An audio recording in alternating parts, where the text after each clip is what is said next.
في المباراة هو الجون الأول اللي جابه منتخب مصر.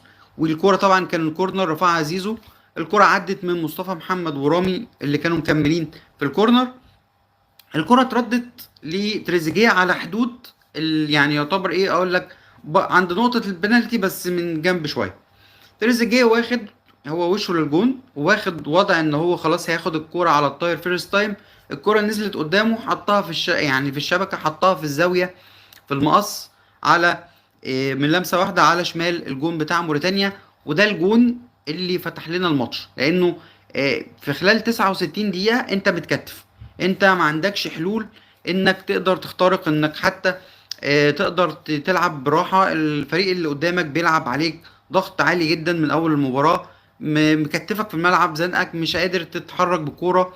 مفيش حلول كانت من الجناب النهارده موجودة، سواء من احمد عيد او من محمد حمدي.